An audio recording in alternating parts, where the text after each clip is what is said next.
11장 문제 해결의 비법인데 일단 보면은 이거 한번 같이 읽어봅시다. 읽어보고서 얘기를 하자. 논리가 어떻게 되나? 박스 이 375쪽에 있는 박스를 한번 보죠. 이것도 어떤 문제의 일단 답안을 쓴 거야. 자 봅시다. 집단 행동 딜레마는 집단의 선택을 대가 없이 누리려는 개인들의 무임승차 성향 때문에 발생한다. 자, 집단 행동 딜레마라고 하는 어떤 문제 상황이 있고 그것은 무임승차라고 하는 것에 의해서 발생한다고 했어요.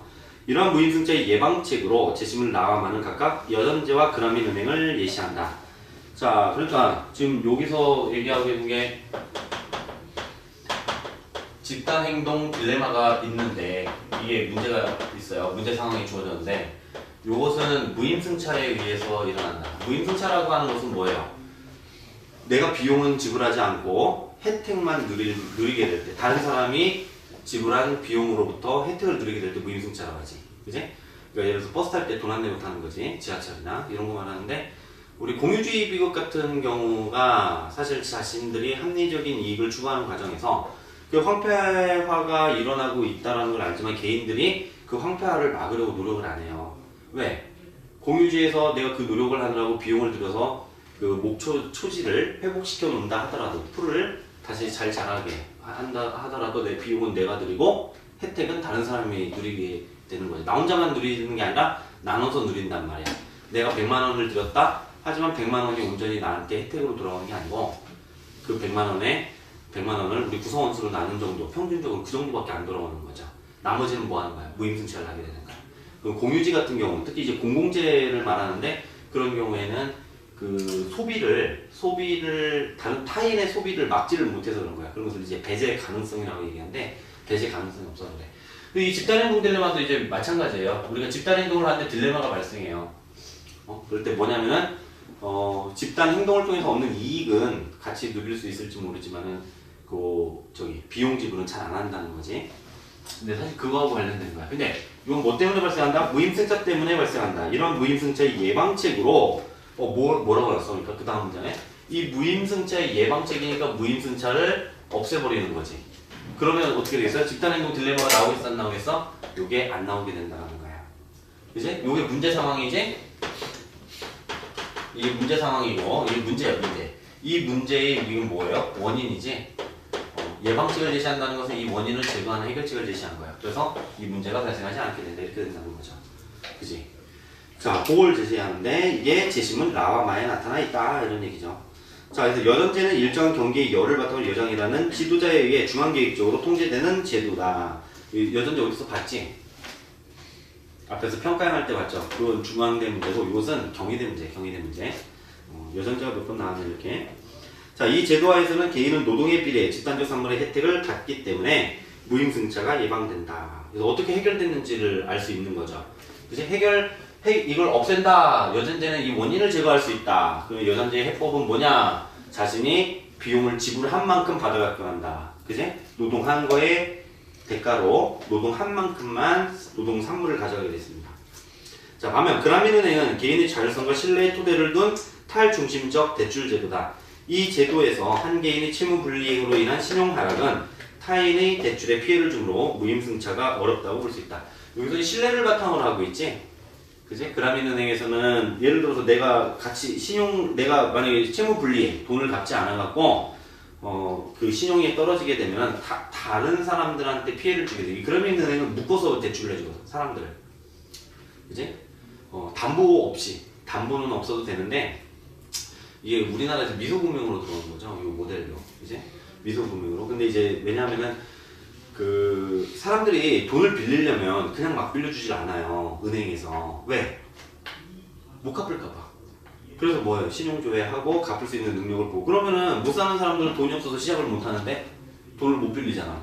그러면 또 못 하는 거지. 그지? 그래서 이제 소액을 대출해주는 소액 대출은행이야. 근데 그것을 어떻게 하냐면 이런 일반적인 은행이 담보를 잡아갖고서 돈을 못 갚으면 그 담보를 이제 팔아갖고 저당감이라고 그러잖아. 그치? 담보 잡아서 이걸 팔아서 메꾼단 말이야. 근데 이제 그렇게 하지를 않고 이제 사람들을 묶어갖고 요 사람들께 서로 그러니까 신용을 바탕으로 해갖고 그냥 빌려주는 거야. 소액으로 대출해주는 거야. 그러면은 예를 들어서 내가 여러분하고 같이 이제 묶여갖고 내가 대출을 받았는데 내가 안 갚게 되면은 여러분한테 이제 불이익이 돌아가게 되는 거죠. 그래서 이제 사람들을 신뢰를 바탕으로 한다는 게 좀 특이한 거죠. 그래서 무임승차를 혼자 자기만 혜택 받고도 튀지 못하게 만드는 거예요. 이것도. 이건 신뢰를 바탕으로 하고 있지. 그지? 그래서 여기까지만의 요걸 가지고 지금 읽은 부분만 가지고 본다면은 이걸 가지고 문제를 만들면 어떻게 되겠어? 집단행동 딜레마의 문제를 해결할 수 있는 방법을 지금 어디서 제시문 나와 마를 통해서 설명하시오, 뭐 제안하시오 이렇게 되겠지. 거기까지만 보면. 근데 여기까지만 읽어도 될 것 같아. 그 다음 달러는 이제 장점과 단점이 서술되어 있는데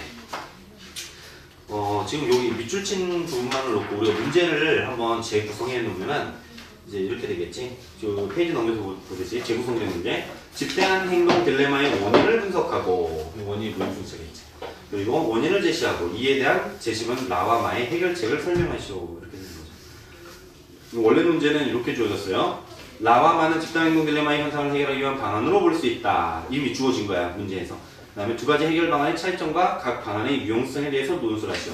이제 그 유용성 논술이 이제 두 번째 단락부터 두 번째 단락부터가 그 유용성과 관련된 이제 답을 서술한 거라고 보면 돼요. 그래서 여기에서 보듯이 일단은 이런 게 있어. 문제 현상이 있죠. 그지? 문제 현상이 있어. 우리가 그러니까 그 논술 문제를 볼 때 어떤 문제 현상을 제시문으로 준단 말이야. 그래서 이런 거죠. 답안이 보면은 문제 현상, 여기서 문제 상황이야. 문제 현상을 뭐 해야 되냐면 이것을 파악해야 된다. 어떤 문제냐? 이런 문제가 있다. 그지? 그리고 이런 문제는 어떻다? 어떤 원인에서, 문제의 어떤 원인에서 비롯된 것이다. 그렇기 때문에 이걸 해결하려면 어떻게 해야 된다? 원인을 제거해야 된다. 이런 식의 논리를 펼쳐서 하는 거예요. 이게 3단계. 문제는 뭐다?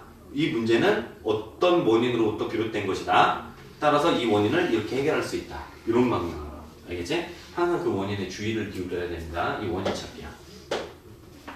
자, 이런 방식으로 해서 보는 거고, 이제 두 번째 절로 넘어갑시다. 여기에서 이제 여러분들 보고 한번 먼저 보라고 했었던 문제인데, 여기서 보면은 이제 문제 해결형이 이제 몇 가지 형태로 제시가 되는데, 하나는 여러분이 이런 거야. 제시문 가를 바탕으로 해결책을 제시하시오. 이렇게. 그리고 다른 거 하나는 제시문 가를 바탕으로 해결책이 제시되었는데 이것을 설명하시오. 그러니까 설명하시니까 사실은 이거 설명형으로 갖다 놔도 돼요. 근데 일반적으로 문제를 어떤 특정 문제를 해결하는 방법, 그것과 관련된 것이기 때문에 여기다가 배치를 해버렸어요. 이런 형태도 있고, 그리고 또 다른 형태는 이제 무엇을 토대로 하는 게 아니라 그냥 여러분이 알아서 그냥 문제 해결책을 제시해라 그냥. 이렇게 단순한 형태가 있지. 자, 그런데 하여튼 이렇게 이제 다양한 형태가 있는데 우리가 지금 여기서 보는 것은 일단은 이제 첫 번째 사례에서 볼 것은 뭐냐면은 일단은 제시문이 해결책을 제시하는 경우야. 제시문이 해결책을 보여주고 있어요. 해결책을 보여주는데 근데 이런 경우에 그 해결책이 어떻게 해결하고 있는가를 여러분이 한번 설명해보라는 형태의 문제죠. 그게 지금 여기 있는 문제야. 원래는 이 문제가 지금 서강대학교 문제를 일부를 잘라내고서 만든 문제인데 그 다른 일부는 이제 똑같은 거의 유사한 논리로 적용되는 다른 사례에다가 약간 다르지만 다른 사례에다 다른 논리를 적용해서 이렇게 하는데 기본적으로 제시문 가에 이제 바탕으로 해갖고 나옵니다. 한번 봅시다. 제시문 가를 근거로 제시문 나에서 중고 자동차 시장의 문제와 그 원인을 규명하여 인과관계를 설명한 다음 요거죠. 그지? 그래서 문제와 그 원인을 규명하여 인과관계를 설명. 요것은 설명형이지. 문제가 왜 발생하는지 원인을 파악해라. 그 다음에 다를 토대로 제시문 나에서 중고자동차 시장의 문제를 어떻게 해결하고 있는지를 설명하라. 자, 이렇게 되어 있습니다. 한번 봅시다. 제시문 가부터 이제 분석을 해보죠. 제시문 가. 자, 거래 상대의 본심이나 상품의 품질을 알 수 없는 상황에서 쟁점이 되는 것은 거래 후에 하는 숨겨진 행동과 거래 전에 알 수 없는 숨겨진 정보다. 쟁점이 되는 것은 뭐예요?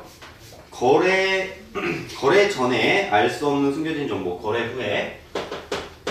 자, 숨겨진 행동. 숨겨진 행동, 거래 후에 하는 숨겨진 행동. 여기서 거래 후에 하는 거야. 거래 후에. 그리고 숨겨진 정보. 숨겨진 정보. 이것은 거래 전에 모르는 거죠. 이 정보를. 거래를 하고 나서 알고 보니까 문제가 있다는 걸 알고 뭐 이렇게 되는 거지. 양쪽 다 상대가 무엇을 숨기고 있다는 점에서는 같다.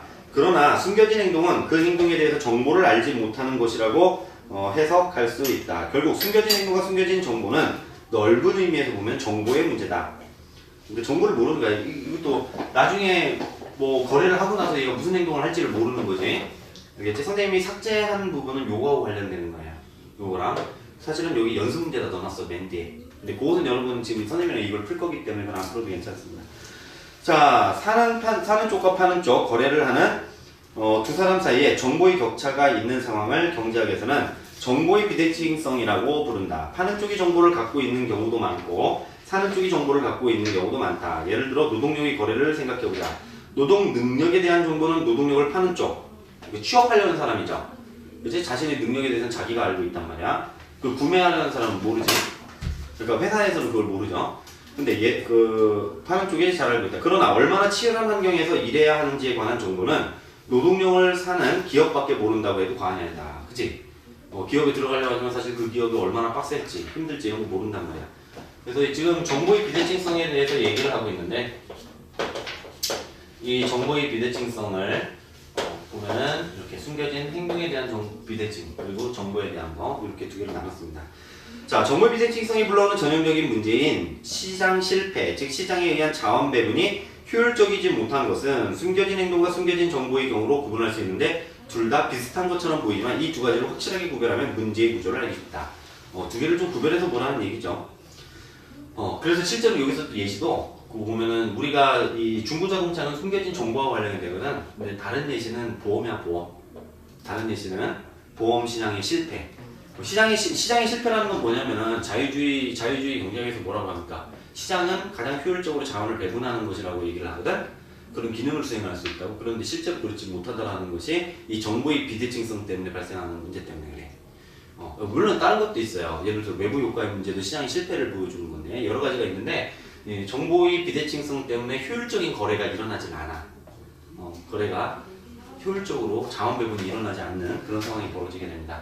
자, 그래서 일단 숨겨진 정보, 거래 전에 하는 숨겨진 정보, 거래 후에 나타나는 숨겨진 행동행위라고 하는 두 가지 정보의 비대칭성이 뭘 불러온다? 시장의 실패를 갖고 온다. 시장의 실패라고 하는 문제를 갖고 오는 거죠. 이 문제고 이것은 둘 중에 하나에 의해서 발생하는 거고 이렇게 되는 거지. 그지? 자, 근데 이걸 근거로 해서 이제 보랬어요. 제시문다. 논점을 간결하게 하기 위해서 중고차가 단 두 종류뿐이라고 가정하자. 레몬이라는 중고차는 품질이 나쁘고 복숭아라는 중고차는 품질이 좋다. 레몬을 팔려는 사람은 $1,000를 받고 싶고 살 사람들은 $1,500까지 지불할 용의가 있다.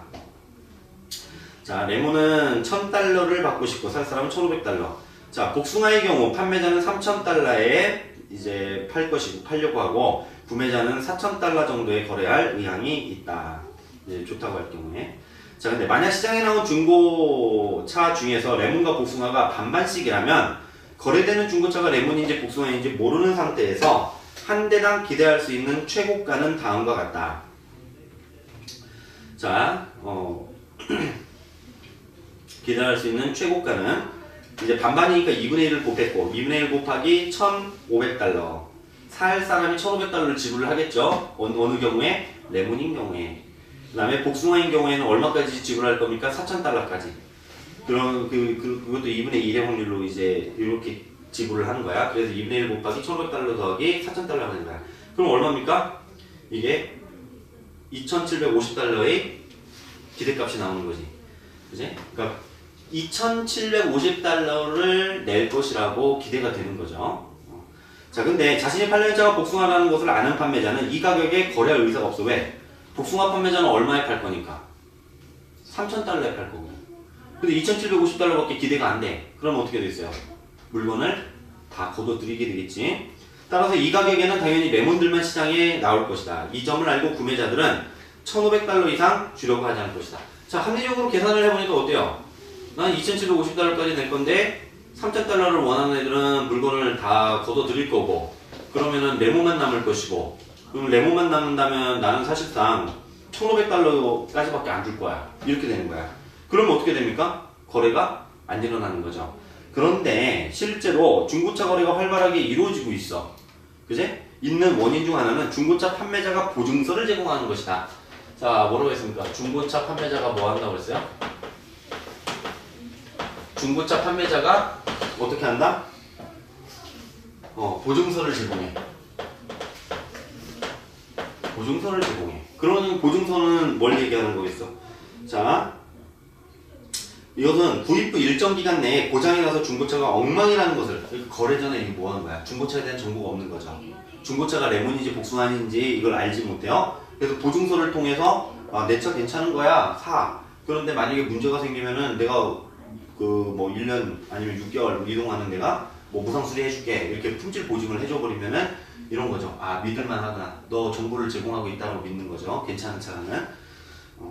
레몬인지 복숭아인, 그래서 중고차가 엉망이라는 것을 알게 되었을 때 중고차 판매자가 비용을 부담해 수리해주는 방법이다. 이렇게 돼 있어요.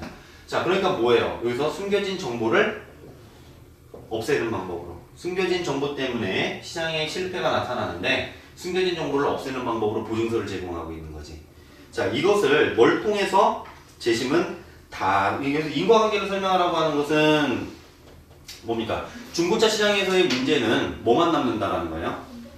거래가 이루어지지 않기도 하고 실제로 매물로는 중고차 중에서 그 레몬이라고 하는 품질이 낮은 품질의 자동차만 중고 자동차만 남게 되고 그 지불할 의향이 없기 때문에 시장이 형성되지 않겠다라고 하는 이런 시장의 실패를 문제 현상을 제시하는데 이것은 뭐 때문에? 그 차에 대한 정보가 없기 때문에 이렇게 설명이 되겠지.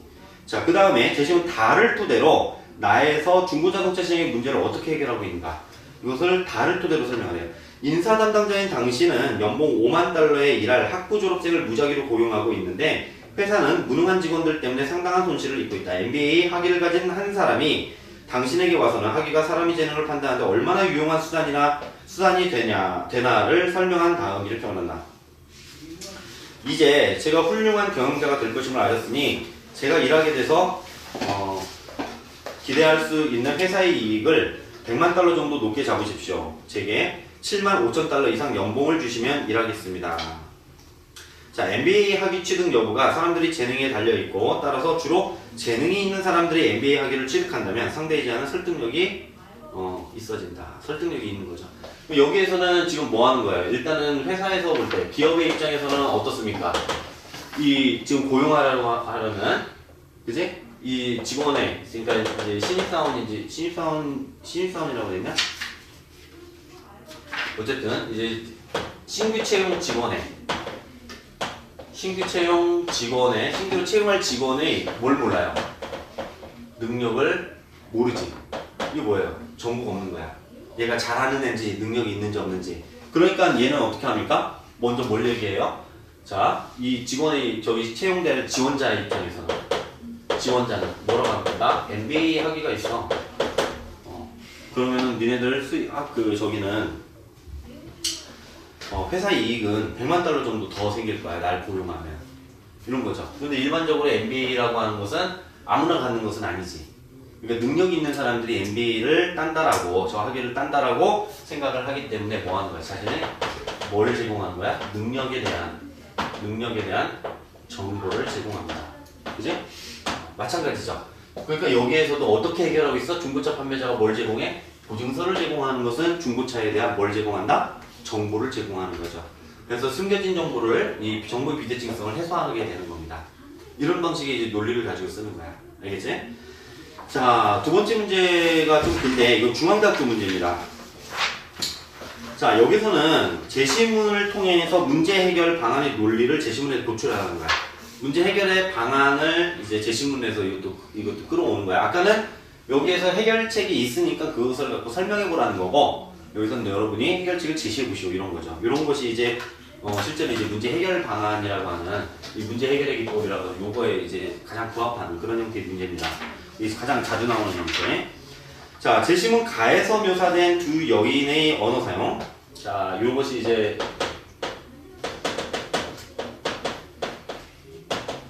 해법의 논리 찾기야.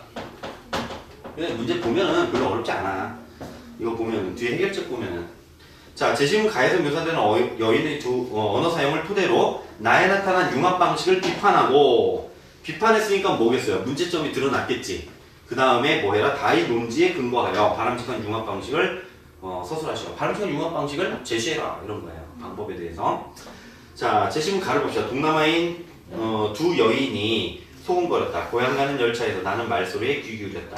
각각 무릎에 앉아 잠든 아기들은 두 여인 닮았다. 자 일단 동남아인이네. 동남아 여인이야. 아이들도 낳습니다. 자 그런데 맞은편에 앉은 나는 진지 차창 밖 보는 척하며 한마디쯤 알아들어 보려고 했다. 휙 지나가는 먼 산굽이 나무 우거진 비탈에 상근을 깊었다. 두 여인이 잠잠하게 내가 슬쩍 겼는지라니 머리 기대고 졸다가 언뜻 잠꼬대하는데 여전히 알아들을 수 없는 외국말이었다. 얘네들이 뭐 했습니까? 잠꼬대를 하는데 이 잠꼬대를 뭘로 했습니까? 모국어로 했죠. 모국어. 자기네 말로. 그지? 자 그런데 두 여인이 동남아 어느 시골에서 우리나라 시골로 시집왔든 간에 다문한 거네. 내가 왜 공연히 호기심 가지는가. 한잠 자고 난 아기들이 칭얼거리자 두 여인이 깨어나 등 토닥거리며 달래었다. 뭐라고? 한국말로. 그것도 뭐라고? 사투리를 써놨네. 울지 말거래. 집에 다 와간디. 이런 뭐예요. 사실 동남아 여인이 얘네들 한국말을 잘하는 거죠. 이제 한국어를 사용합니다. 유창하게 사용합니다. 그것도 사투리를 사용할 정도. 잘 사용을 할 정도로 한국말을 배웠으니까 알고 있으니까 어떤 거야? 우리 문화에 동화된 듯이 보이지만 중요한 게 뭡니까? 요거예요. 잠꼬대를 하는데 한국말이 아니라 모국어를 가지고 하는 거지. 나도 모르게. 저 뭘 말하는 걸까? 여기에서 융합 방식을 비판하라고 했어. 제시문 나에 나타난. 그러니까 이 사람들은 동남아 여인은 한국에 온 곳이 자발적인 거죠. 와갖고 결혼해서 애를 낳는데 강제로 뭐 데려와서 한 건 아닐 거 아니야. 그래서 자발적으로 와서 다른 문화에 동화가 되는 듯이 한국말을 사용하고 하는 거 보니까. 그런데도 불구하고 어떻다? 그런데도 불구하고 모국어로 잠꼬대를 할 정도로 사실은 이게 의식적인 차원까지, 그러니까 무의식이라고 하면 무의식적으로 나오는 거지, 잠꼬대는. 그지? 내가 생각하고서 하는 게 아니니까, 내가 통제해서 나오는 게 아니니까, 무의식적인 차원에서는 자신의 고유 문화에 아직도 젖어 있다는 말이죠. 그지? 고유 문화를, 이게 동화가 일어나서 고유 문화를, 그 고유성을 어떻게 하는 거야? 없앨 수가 사실은 없다는 걸 말하는 거야. 아무리 자발적으로 이렇게 했다 하더라도. 그러니까 제시문 나에 나타난 융합 방식의 문제는 뭡니까? 딱 보니까 이거 뭐야? 내선일체는 반도통치 최고 지도 목표이고, 목표이다. 내선일체는 서로 손을 잡는다든가 형태가 융합한다든가 하는 그런 미적지근한 것이 아니다. 손을 잡은 것도 떨어지며, 내선일체 이거 뭡니까? 일체시듯이. 그래서 일체강령기란 말이야. 또한 별개가 떨어지면 또 별개가 되다. 물과 기름도 무리하게 혼합하면 융합된 형태로 되지만 그것으로도 안 된다. 형태도, 마음도, 피도, 육체도 모두 일체가 되지 않으면 안 된다. 이거 뭐야? 완전히 문화 동화시키는 거죠. 융합 방식이라고 했지만 사실은 완전한 문화 동화란 말이야. 그지? 일본적으로 동화시키는 거죠. 내선일자는 제대의 조선적인 것을 버리고 일본적인 것을 배우는 것이다. 그리하여서 조선 2300만이 모두 호족을 들추어 보기 전에는 일본인인지 조선인인지 구별할 수 없게 되는 것이 그 최후의 이상이다. 위와 같은 목표를 실현한다는 명분하에 일제 민족 말살 정책을 추진하였죠. 자, 제시문 나에서는 어떤 게 나타나고 있어요? 이게 지금 가에서 시에서는 이런 게 나타났지만 제시문 나에서는 어떻게 하는 거예요? 우리 민족을 완전히, 우리 문화를 말살시키고 어떻게 하는 거예요? 일본에 동화시키는 거죠. 일본에 어떻게 동화시키고? 강제적으로 동화시키는 거예요. 강제적으로. 동화될까? 성씨 바꾸고 창씨 개명하고 내선일지 이런 거 사상 막 주입하고 한 데서 되겠습니까? 안 되는 거지. 민족 말살 정책을 추진하고 이 과정에서 학교와 관공서에서 한국어 사용을 금지하고 대신 일본어를 사용하게 했다. 그래서 예를 들어서 뭐 선생님 이제 할머니 세대나 뭐 이런 분들 보면은 일본어들 잘합니다. 옛날에 일본어 배우고 막 그런 게 있어갖고. 근데 아울러 성과 이름도 일본식으로 바꾸도록 아래와 같이 온갖 수단을 동원하여 합니다. 창씨를 안 한 자들의 자녀에 대해서는 각급 학교의 입학과 진학을 거부한다. 창씨를 안 한 어린이들은 일본인 교사들이 구타, 질책하는 등 그를 증오함으로써 어린이로 하여금 호소로서 부모에게 창씨를 하게 한다. 창씨를 안 한 자는 공사관 그들의 기관에 일체 채용 안 한다. 또 현직자도 점차 해임 조치한다. 상실을 하는 자는 행정기관에서 다룬 모든 사물을 취급해주지 않는다. 이게 뭐하니까 강제적이고 강압적인 방식으로 억압을 하는 거 있는 거죠. 그래서 이러면서 이런 방식의 이제 일본에 동화를 시키는 거라는 거예요. 내선일체라고 하는 거. 이걸 만들고 있죠. 그러니까 요거에서 볼 때 어떻다라는 거예요. 고유성이 완전히 사라질 수가 없다는 거지. 문화를 동화를 시킨다고 자발적으로 내가 문화를 선택해서 동화되겠다고 마음먹은 사람들도 안 되는데 이렇게 강압적으로 하면 되겠어요? 안 되겠어요? 안 되는 거죠. 그걸 이제 비판할 수가 있는 거지. 여기서는 안 된다라는 거지. 재심은 다 7에서 8세기 이후 동아시아에서는 각국의 정세가 안정을 이루는 교육도 크게 활발해졌다. 이 시기에는 국가나 정권을 초월하여 자 여기서 이제 동화시키고 이제 강제성이 있고 동화가 있고 뭐 이런 거예요. 자 근데 교육도 크게 활발해졌다. 이 시기에는 국가나 정권을 초월하여 다양한 문화가 전파되고 상호 교류가 확대되었고 출신 지역을 떠나 타국에서 활동하는 인물이 많았다. 당의 과거에 합격한 최치원이나 완도에 청해진을 설치하고 당과 일본 사이를 중개하여 해상무역을 독점한 장보고 바닷가와 비상길을 통해 인도를 여행하고 당에 돌아와 왕호천 축국전을 지는 해초는 신라 출신이었다. 신라인의 도움을 받아 당을 순례하고 나서 입당 구법 순례 행기를 남긴 승려 엔닝과 당의 과거에 합격하여 안남도읍의 도를 역임한 아베노 나카마루는 일본 출신이다. 자, 당 출신으로 일본의 문물을 전한 감진처럼 국제적으로 활동하는 승려도 있었다. 그 어떤 거야 지금? 다양한 문화가 당에 들어와서 막 교류가 일어나고 있는 거죠. 자, 당은 유목민족과 한족이 융합된 남북쪽 문화의 영향을 받아 귀족적이고 화려하면서도 개방적인 문화를 꼽혔다. 수도 장안은 사막을 연결하는 비단길과 인도양을 지나 광저우에 이르는 바닷길이 합류하는 동서무역과 문화의 집결지이기도 하였다. 장안에는 학문적, 종교적, 경제적인 이유로 많은 외국인 사신, 유학생, 상인, 무인, 예술인 등이 체류하고 있었다. 크리스트교, 경교, 조로아스터교, 마니교, 이슬람교 등의 종교와 문화가 교류되었다. 신라발의 일본에서 온 사람들은 당의 문인, 서역에서 온 사람들과 교류하였고 그런데 그들은 각자 뭡니까? 이게 중요한 거지. 그 다음 구절이 고유의 종교와 생활 양식을 가지고 집단으로 거주하였기 때문에 당은 마치 세계 문화의 경영장 같았다. 세계 각국의 종교와 문화가 당의 수도 장안을 중심으로 서로 교류하고 융화되었으며 다시 인적 교류를 따라 세계 각국으로 전파되었다. 이런 분위기 속에서 동아시아 각국의 문화가 서로 닮아가는 것은 너무 당연한 일이었다. 자, 당나라의 특징이 뭡니까? 지금 당 문화에서 얘네들이 찬란한 문화를 꽃피울 수 있었던 이유는 뭡니까? 다른 문화를 어떻게 했어요? 동화를 시키나? 이렇게 강제적으로 동화를 시키는 게 아니죠. 뭐 하는 겁니까? 다른 문화의 차이를 인정하는 거지. 그러니까 다른 문화권이 예를 들어서 그 차이나타운이 생기고 미국에도 리틀 이틀리 같이 이탈리아 거주자들이 이렇게 모여서 사는 자기네 이제 피자 가게들 많고 막 그렇단 말이야. 자기네 생활 양식이 때문에 그런 지역들이 있다고. 그지? 다문화가. 그지? 이거 당도 지금 여기에서 보면은 그 이민족들, 다른 민족들의 문화적인 고유성을 뭐 하고 있어요? 지켜주는 거죠. 그것을 존중해 주는 거지. 그 존중해주고 그 차이를 문화적인 차이를 인정해 주기 때문에 강제적으로 동화가 되는 게 아니라 이 문화가 오히려 어떻게 되는 겁니까? 합쳐져서 새로운 문화를 꼽힐 수가 있는 거지. 더 발전적인 문화로. 그지? 그래서 요걸 토대로 이제 문제를 제시하라고 할 때 강제적이어서는 안 돼.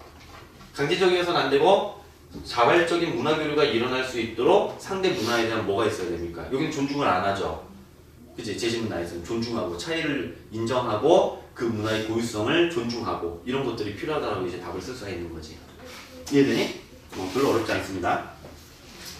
자, 이제 마지막 형태. 이번에는 마지막 형태는 여러분이 그냥 자유롭게 자유제시야, 자유제시. 해결책 자유제시인데 자유롭게 제시하는 건데 그냥 사실 이것도 원래는 제시문이 딸려있던 거거든. 이게 그 집단 동조하고 관련된 문제예요. 집단 동조를 하니 많이 뭐 이런 거였는데 사실 이제 집단 동조라고 하는 것이 크게 영향력을 발휘하지는 못해 이 문제에서는.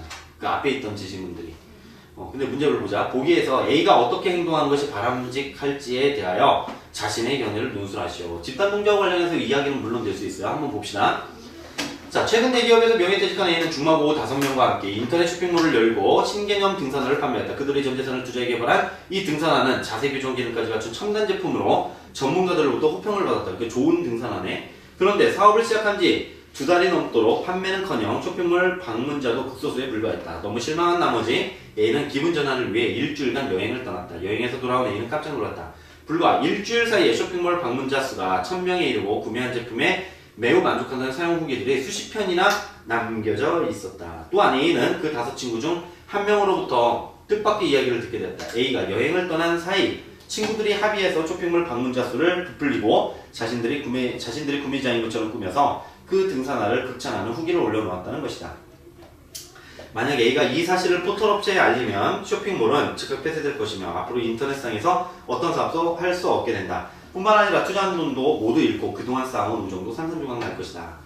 자, 여기서 뭐라고 했습니까? 문제가 A가 어떻게 행동하는 것이 바람직할지. 여기에서는 이 상황이 어떤 상황이야 지금 A가 갔다 와서 이제 동업하는 친구들하고 친구와 동업을 하죠.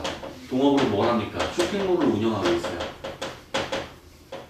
그런데 여기에서 뭐 했어? 자기가 여행을 간 사이에 친구들이 뭐 했습니까? 친구들이 구매 후기를 조작한 거지. 그지? 구매 후기를 조작했어요. 구매 후기를 조작했어. 어떻게 할래? 이런 얘기야. 만약에 친구들의 구매 후기 조작이라고 하는 것에 동조를 한다면 집단을 따르는 거지. 원래 이 문제는 집단 동조하고 관련이 있었던 문제야. 그 집단에 동조한다라고 하는 것은 뭘 말하는 거예요? 집단 동조하게 되면은 그러면 나도 부정한 짓을 눈 감고 있는 거지. 그 여기서부터 혜택을 얻는 거야. 근데 내가 만약에 집단 동조하지 않고 얘네들을 비판하고 포털에 알리게 되면 어떻게 될까요? 그것은 개인이 비판적인 능력을 발휘해갖고 옳은 것을 추구하는 행위가 되는 거지. 그렇기는 한데 그렇게 되면은 자기가 투자한 돈은 전부 다 날리게 되고 다시는 인터넷 사업을 할 수도 없고 심지어는 우정도 깨지게 되겠죠. 그치? 이런 상황에서 너 어떻게 할래야? 어떻게 할래? 둘 중에 하나를 선택을 해서 답을 할 수도 있지만 여기서는 문제가 이렇게 준 거야. 보기에서 A가 어떻게 행동하는 것이 바람직할지에 대하여 그냥 네 견해를 논술하기 때문에 집단에 동조한다, 안 한다, 그냥 단순히 이렇게 안 하는 것을 포털업체에 알리는 것만으로 생각할 필요는 없죠. 그치? 그러니까 집단에 동조해갖고 눈 감는다, 포털에 알린다. 대안이 이렇게 두 개밖에 없나? 그렇진 않지. 포털에 알릴 수도 있고 하지만 포털에 알리지 않고 집단에 대해서 비판을 할 수도 있죠. 그치? 어떤 방식이 있겠어? 이 우정과 돈을 지금 다 만약에 내가 경제적인 측면과 우정이라고 하는 인간관계적인 측면 이것을 다 회복시키려면 방법이 그러면서 이제 올바른 행위를 하면 이제 올바름에서 이제 비판을 하게 될 텐데 올바름의 입장에서 정의 관점에서 어떻게 할 수 있을까요? 그런 경우 친구들을 설득을 해야 되겠지 사실은. 이제 설득을 해야 되겠지. 그래갖고 이제 올바르지 못한 짓을 한 것에 대해서는 비판하고 반성을 하는데 이제 그럼 되돌려놔야 되겠지. 구매 후기 이제 조작해서 써놓은 것들은 다 삭제를 해야 되는 거고. 그지? 방문 계획 수는 뭐 어떻게 하는 건지는 잘 모르겠지만 어쨌든 원상복구를 할 수 있는 데까지 딱 해놓고 이제 포털에는 알리지 않는 방식을 할 수가 있는 거죠. 그지? 그러니까 집단을 설득하는 방법을 할 수가 있는 거죠. 이것은 쉽지는 않죠. 쉽지는 않겠지만은 오히려 저기 할 수는 있으니까 친구를 잃지도 않을 수 있고 돈도 잃지 않을 수 있는 방법으로 이제 그런 걸 찾을 수가 있는 거지. 그지? 그래서 이런 것은 그냥 여러분이 쓰고 싶은 대로 쓰는 거예요. 그런 건 대신에 근거를 제시해야 되겠지. 왜 그런 선택을 했는지 이 대안에 대해서. 그래서 제시문에서 뭘 따라서 어떻게 써라 이런 게 아닌 거야. 이건 여러분이 자유롭게 제시를 하는 거예요. 근데 자유롭게 제시하는 것보다는 보통은 일정한 제시문의 논리를 따라서 쓰게끔 하는 것들이 훨씬 많습니다. 문제는 우리가 그 문제를 이제 여러분들 마지막으로 이제 연습 문제에서 풀게 될 거야. 오케이?